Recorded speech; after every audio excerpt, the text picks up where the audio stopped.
भंडारा जिल्हाधिकारी कार्यालयामध्ये पाणी टंचाईबाबत बैठक घेण्यात आली।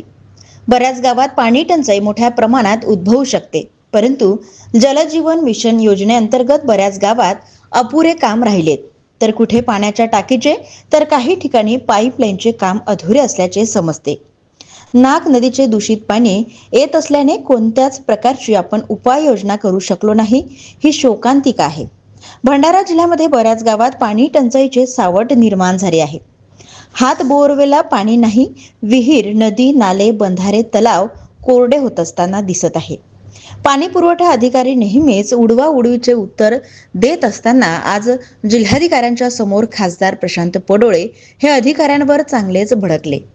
खासदारांचा हा रूप पाहून अधिकाऱ्यांची भांबोरी उडाली होती। इतकंच नाही तर पाणी टंचाई उद्भवण्याची वाट न पाहता उपाययोजना कराव्या असे स्पष्ट आदेश खासदारांनी दिले आहे।